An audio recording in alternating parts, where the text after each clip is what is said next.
Bom dia. Eu gostava de começar por dizer que estou muito feliz por estar aqui convosco e é muito bom ver a indústria junta. Para mim é gratificante.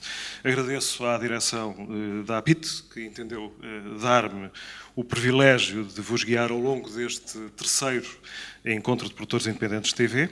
Parabéns à APIT pelos 20 anos de atividade.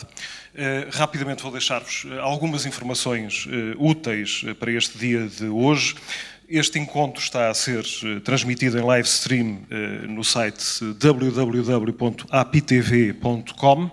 Podem ver ali naquela televisão o streaming. Podem aceder através do Wi-Fi gratuito, dá sempre jeito, CCB Free. E sugiro também que descarreguem a app Care.tv da APIT e que criem um perfil, caso ainda não o tenham feito, e que abram o evento de hoje inserindo a senha 1996, aliás, dentro do vosso saquinho tem esta folha que explica como é que se faz. Bom, vou dar início aos trabalhos, convidando o Danny Kershaw, International Research Manager da K7 Media, que vai falar-nos sobre formatos internacionais. A apresentação vai ser feita em inglês e não haverá um período de perguntas e respostas no final, mas o Danny vai estar disponível durante o coffee break para conversar convosco e para responder às vossas questões. Danny, please. Good morning, everybody. As already mentioned, my name's Danny Kershaw and I'm the International Research Manager at K7 Media. I'm lucky enough to speak to you first today. I'm going to be giving you some insight into international formats and particularly formats which have travelled from smaller markets and achieved success around the world. But first, for those of you who don't know about K7 Media, we are a TV insight and intelligence consultancy based in Manchester in the UK. We identify trends and release various regular reports based on different genres and geographical areas, as well as bespoke reports for our clients. As mentioned previously, I'll be offering some insights into formats which have travelled with success, particularly those from smaller markets. Now, when discussing formats which have travelled, what should be addressed first is the notion of success. What constitutes success? For many years now, producers, distributors and broadcasters have been chasing the next big thing, and this has become the benchmark of success. Everybody wants to make the next Big Brother, the next X Factor, the next Who Wants to Be a Millionaire. This definition of success isn't suited to today's landscape, and we're not likely to see any more world-dominating formats like this. Cachette's Rising Star and Talpa's Utopia are key examples of this change in action. One of the main reasons for this is globalization. There are more ideas from more territories than even 5 years ago. The international TV industry and audience are more connected than ever before, and there's been a significant and successful spread of development expertise. What we've seen at K7 is a rise in smaller shows being picked up from unlikely places and taken out globally where they achieve success. But this is modest growth and modest success. As we've taken to saying at K7, the medium-sized thing is the next big thing. One key component of these more medium-sized formats, which I'm going to show you some of today, is flexibility. Shows which can run for an hour or half an hour, morning or evening, weekday or weekend, stripped, bi-weekly or weekly. A great example of a show which demonstrates and embodies this idea of flexibility comes from the Iberian Peninsula. My Mum Cooks Better Than Yours from Mandarina, Spain. This has been described by Fremantle Media's Vachel Wallace as their top travelling format. And this is down to its universal and fun premise, and also the fact that it's easy to make and flexible. The show has sold to channels in Argentina, Romania, Turkey, Slovenia, and beyond. Here's a trailer for the show. This is My Mom Cooks Better Than Yours. The smash hit format from Spain. that puts sons or daughters and their moms' recipes to the ultimate test. Aquí. ¡Espérate! Each week, two culinarily challenged offsprings and their adoring moms will square off to see which team can create the best dish and win a fantastic cash prize and a chance to compete again. But here's the twist. The moms are not doing the cooking this time. That's their kids' job. All moms can do is shout instructions from the sidelines. Coge una maldita cazuela para hervir huevos. Da igual, pues a ver, Laura, yo estoy seriamente preocupada. Tiene 22 años, no va a encontrar marido. They are slicing the onions, moms telling them how thin. ¡Ajo en el mortero, machao! But if mom thinks her kid ain't cutting the mustard, Parece mentira que te haya parido yo, es que no sé, parece... she can use the ultimate lifeline, the panic button. Mom gets to enter the kitchen, but the clock ticks down at double speed. ¡Mamá, el tiempo! ¡Adiós! How will the struggling cook react when mom shouts at them like they're in school? 2 segundos. ¡Tiempo, hijo! ¿Qué quieres que haga con esto? ¡Macharé! Pues entra y expulga tú, me cago en 10. Will they impress the celebrity chef and add best son or daughter to their resume? ¡Madre, qué rico! Or will it be a recipe for disaster? The show that's 1 part cooking, 2 parts comedy, and all parts heart. This is My Mom Cooks Better Than Yours.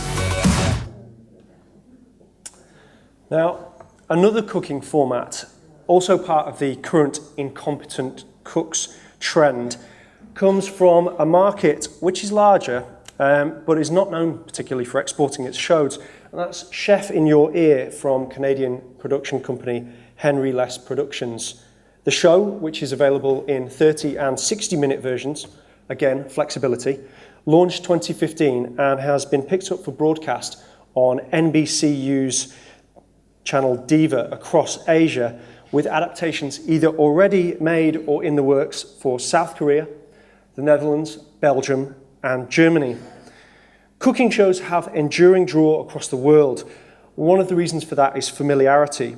Food is a central part of the home and is a key part of culture globally. So here's a short clip for the show so you get an idea of how the format works. 2 champion chefs. I want you to zest a lemon. 2 completely clueless cooks. Whoa, there's a problem in the kitchen.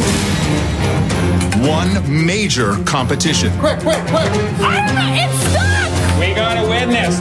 The challenge? On each team, a chef coaches one of the clueless cooks Find nutmeg. to create the best restaurant quality dish. The catch? The chefs can't ever step foot in the kitchen. Do you know what a Jerusalem artichoke is? God, no, are you crazy? Isolated in their booths, the chefs watch their cooks on monitors and coach them step by step through an earpiece. I'm terrified right now. What do I do? Listen. No, wrong pot. Oops, sorry. All control is lost. Get me some chives. Some fries? Chives. 5, 4, 1 hour. Everything about me as a chef is being put to the test. 3, 2, We're running out of time. 1 winning dish. We're gonna start playing it right away. 1. I think we might have a shot at this. Plates up, cooks, please step away. This is Chef in Your Ear. Let's go to the fridge. Let's see what we can put in this sausage to make it really special. All right. Okay. All right. Time. Time. This one? Nope. This one? Nope. Time is gonna look very thin. This one? No, that's rosemary. This one? Nope, that's oregano. This is not it. We're gonna look for sausage casings. What's in that pan? Top. Pan, here, right in what's front of you. this? No? There, No, here. let's get it right there, right there. Okay, Right there. yeah. Let's pull it out and show the camera so I Okay, can that's see so it. disgusting. Okay, those are actual intestines.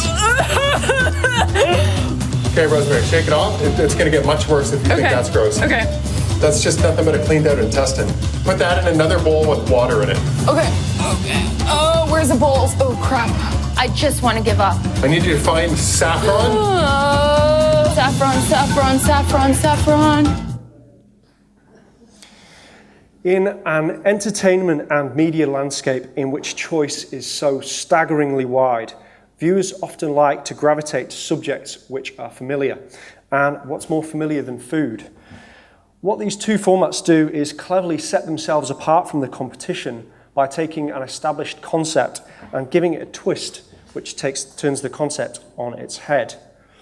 Now, while these ideas can come from anywhere, historically the US, UK and Netherlands have had the most output, but nobody and no country has a monopoly on a good idea, and this is exemplified by the next show, Mom Made Me a Star.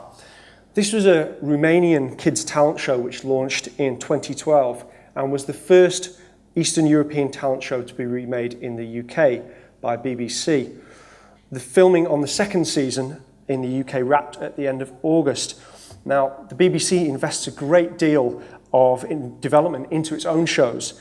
Nevertheless, it felt that this Romanian format was worth making a flagship kids offering on CBBC. Here's a trailer for the CBBC remake, which is entitled Got What It Takes. 8 of the UK's most talented young singers are going head to head. No way. Bow! In a battle for the ultimate gig. Radio 1's big weekend. I just can't believe it, to be honest. I just want to win. But with their mums as the judges. Sorry, can I start again? I thought you were absolutely fabulous. I got goose pimples. And some seriously tough challenges. Oh, wow! I don't believe I've done that. I am a bit upset. I'm so sorry. Will they still want to be part of the music industry? If I'm honest, I don't know, I'm just super scared. I literally can't sing that song. Competition's really heating up. And they find out what it's really like. It's brutal. There are no days off. You're always being watched. I've completely forgotten. Relax. You're always being judged. I don't really want to answer that question. This is Got What It Takes. Why do you think you've got what it takes? That's a very tricky question. So come on, tell me what's it gonna be? Got what it takes now. They're gonna hear me, gonna make them see. I got what it takes now. Got what it takes now. Got what it takes now. While nobody has a monopoly on good ideas, it stands to reason that the more ideas generated, the greater the likelihood that one of them will prove popular and take off beyond the country where it was generated. Last week's MIPCOM saw India's Zee Entertainment launch a Format Ideas Hub, and a new French fund was announced to help format creators get their ideas off the ground. In Ireland, RTE's Format Farm is a series of newly developed TV entertainment formats, which has helped increase the profile of Ireland as a country and has resulted in some shows being picked up by big players. One submission to 2015's Format Farm was Scorchio, a prank show which catches teens unaware while they're on holiday. Sony Pictures picked up the international distribution rights, and the show is currently in production for Ireland's RTE2.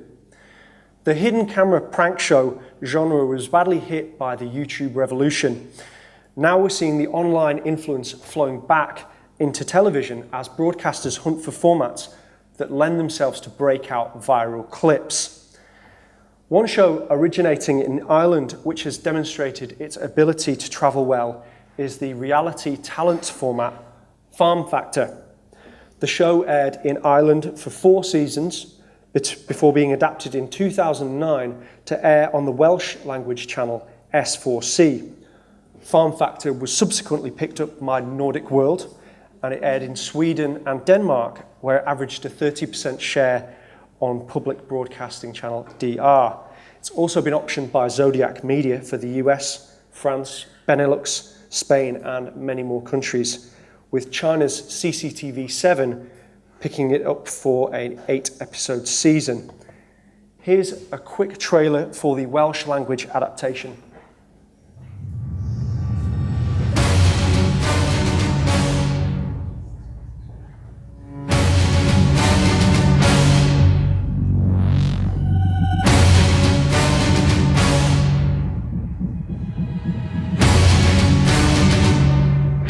dwi yn mynd i ennill. A dwi'n mynd ar tryc na drebyn sydd chwilio i fi.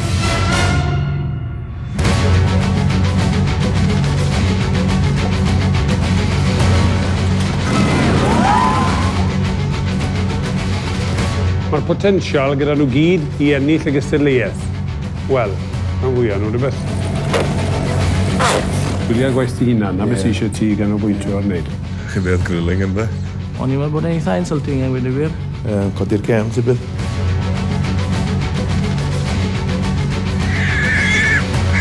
Dwi wedi gwneud ofnadwy. Nes ti siambles llwyr o'r dasg na? Dwi wedi gwneud yn edrych oedd prat.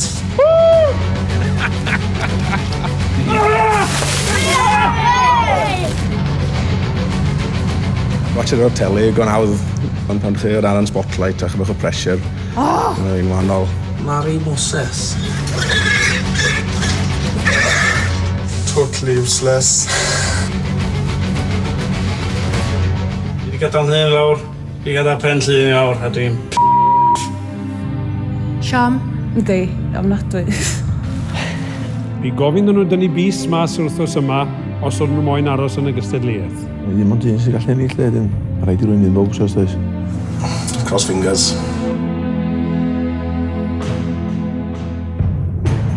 Mae ganddoch chi gyd oriad i'r cerbyd, ond pwy fydd yn gorfod troi'r goriad yn ôl wythnos yma?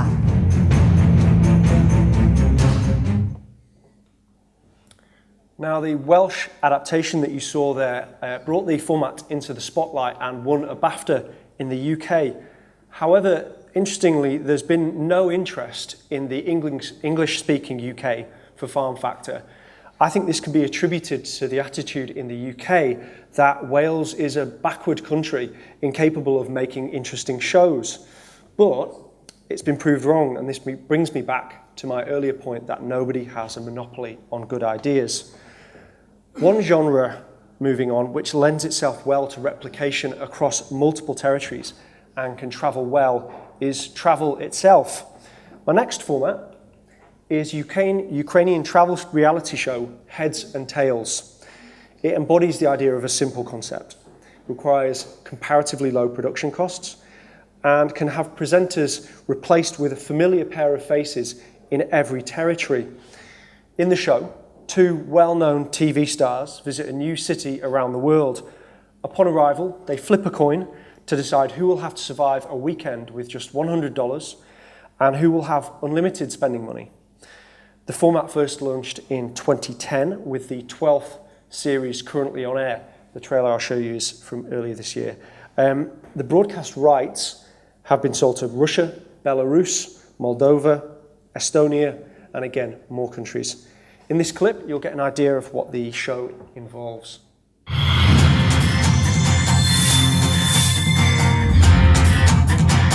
Известная украинская ведущая Жанна Бадоева и ее друг Андрей Бедняков очень любят путешествовать. Каждый уикенд они отправляются в один из самых интересных городов на планете. По правилам программы, один из них должен прожить субботу и воскресенье на $100. Второй может тратить неограниченные средства, которые хранятся на золотой карте. Чтобы решить, кто из них будет жить как миллионер, а кто будет учиться выживанию, Андрей и Жанна перед каждым путешествием бросают монету. И каждый раз все решает орел или решка.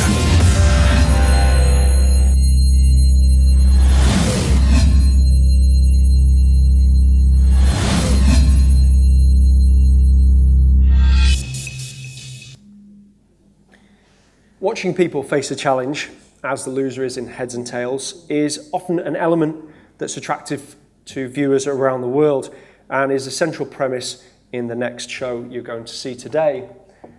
Sidewalk Karaoke from New Zealand's Pango Productions originally aired on the country's Maori TV. In the show, people are approached on the street and invited to sing karaoke for a cash prize. Fremantle Media picked up this show June this year after the series tripled Maori TV's primetime average across all key demographics, as well as securing 9 times the primetime average with young adults. It'll be interesting to see how the show performs because it's not as yet tested outside New Zealand, but its inherently feel-good nature stands it in good stead to travel. While the format doesn't really give it the scope to become a massive hit show, it's not trying to be. It could be a very successful medium-sized thing. Sidewalk Karaoke is the all-new entertainment game show that literally hits the streets. Excuse me, what if I told you that you could win $1,000 tonight just by singing karaoke? Would you? I need money, so yeah. Oh, I've got to be somewhere, but yeah, no. Yeah, okay, come on over. Here we go, sir. No contrived auditions. It's the talent show that finds you with the chance of winning cold, hard cash. Don't believe me, just watch. Excuse me. Hi. You want to sing a song with me? Please. Oh my God. Let me hear somebody. Woo! What's your name? JT, sir. Do you sing a lot, JT? Occasionally in the bathroom. A lot of people say I sound like Chris Brown. If you guys together can score over 90, $1,000 heads your way in the mythical stage 3. Let's do this. Girl, close your eyes. Let the rhythm get into you. Feel that beat, and we're gonna rock the boogie. Share that beat of love. Your round 3 score, drumroll, for Sidewalk Karaoke is 91!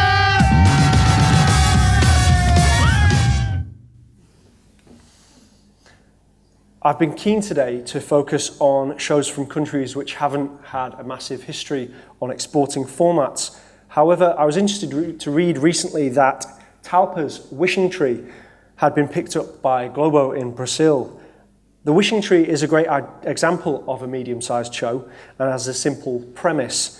School children hang wishes, all of which focus on helping people they know, on a tree in their school.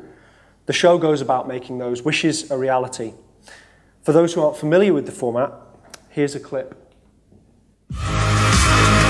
There's a unique feel-good family show coming to your TV screens that makes special wishes come true.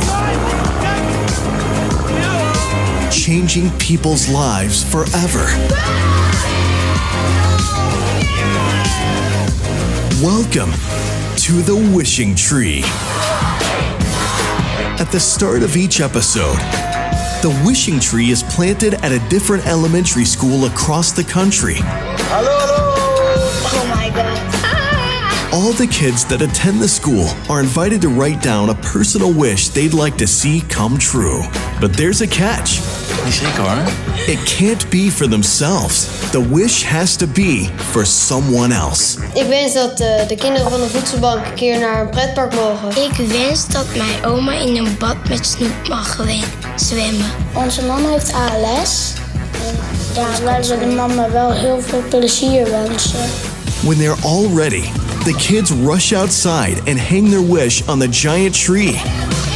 Our host will then read them all and invite some of the kids to give a little more information about their wishes. Mijn juffen, die heten Linda en Anneke, die hebben een vriendje, maar die vragen maar niet. Dus mijn wens was dat hun gingen trouwen. Oh, echt? Wat is jouw wens? Dat mijn moeder in een beroemd restaurant mag koken. Mijn oma, die heeft darmkanker. En ze heeft 3 broers, alleen 2 daarvan die zijn al overleden. Mijn wens was dan om die broer uit Canada naar Nederland te laten komen.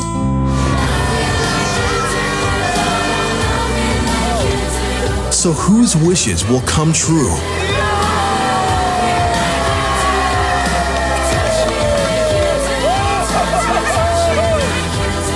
Whose lives will it touch? And where will the Wishing Tree sprinkle a little magic? En deze mensen hebben gegeten.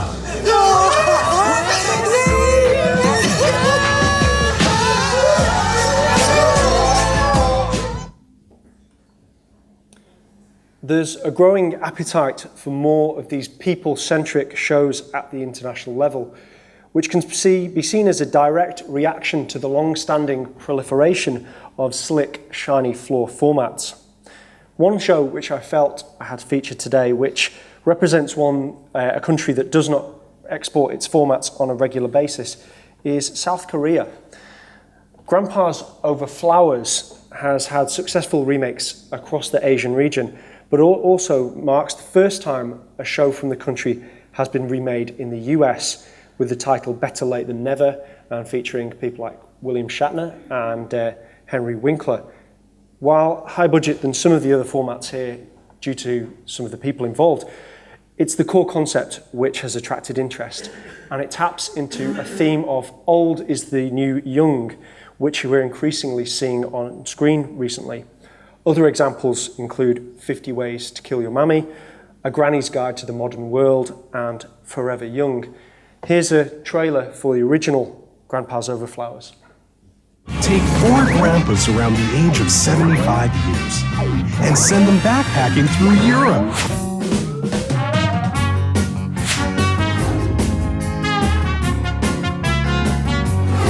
너무 배낭여행 가자고 그러더라고요. 아니 우리가 고아 여행 가기도 갈까 말까 하는데 배낭여행 우리가 미쳤다고 하냐 이게. Introducing Grandpa's Over Flowers, a new docu-reality entertainment format that takes you on the most adorable journey. 열기관만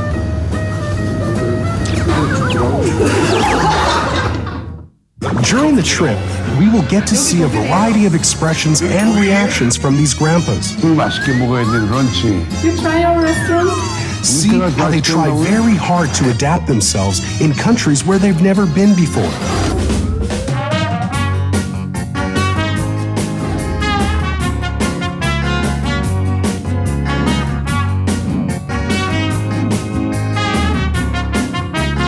I'm sure they'll make some great memories in Europe. And watching them having a good time will make us all happy. Staying in East Asia, I wanted to highlight one format which launched at MIPCOM and attracted interest. Burning Questions from Japan's Nippon TV, best known for creating Dragon's Den. The format, again, has a simple premise: celebrities answering true or false questions, which would be equally at home in a Saturday primetime slot or a quieter weekday slot, and retains the flexibility which makes it attractive to a range of broadcasters. Here's a trailer outlining how the show works.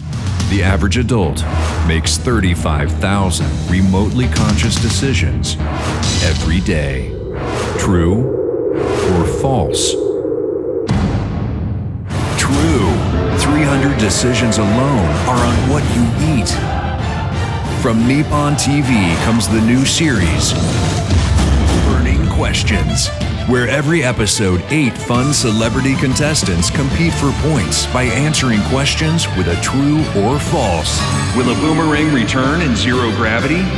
Over-the-top questions leave the celebrities dumbfounded. And to add fuel to the fire, cunning presenters representing true and false confuse them even more. All techniques are used to persuade celebrities. Why do you keep pushing Harvard so much? We don't need Harvard. Why, Japanese people?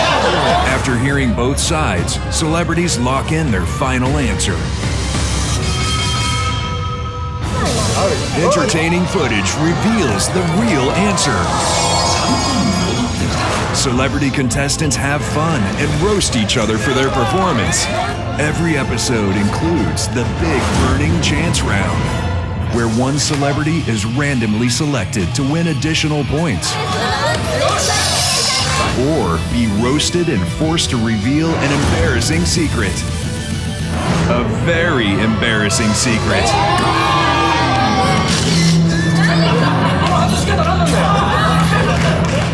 At the end of every show, the celebrity with the most points plays the final burning question round for the ultimate prize. 8 celebrity contestants. True or false burning questions.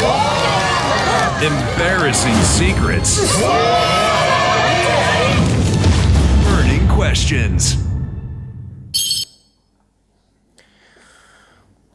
Burning Questions' launch at MIPCOM also represents an interesting change in Japan's approach, Having seen the success South Korea has had in promoting its culture globally, with K-pop and Korean drama having an increasingly global reach and exposure, Japan has made a greater push to sell its formats and create a global brand as a country, marketing itself as a country known for content. With a body, the Japan Foundation, which promotes Japanese TV shows around the world, particularly in those countries where there is little access to or limited budget to acquire Japanese TV shows. What you've seen over the last 30 minutes is only a glimpse of the increasing number of shows which are travelling from a global audience from either smaller territories or territories which haven't previously exported their formats. What is it that proves attractive about such shows? As mentioned, there are a couple of key attributes. Flexibility, the ease with which shows can fit into a variety of different slots and can be adapted for local audiences. The familiarity of the central concept, often with a twist on a well-known subject like cooking or travel. And in addition, in an era of increasing globalization of television content, it's important to remember that nobody has a monopoly on good ideas, which is helping to level the playing field for all producers. The quality of the idea is key. In 2014, Gary Carter, then at Shine 360, gave a speech at MIP Formats in which he spoke about how the story of the then promising format Rising Star was in part the marketing of Israel, the country in which it was created. He ended that speech with the question, which country is the next Israel? It's now 2016, and Gary Carter's question is yet to be answered, but I would say that the world is ready for Portugal's story. Thank you very much.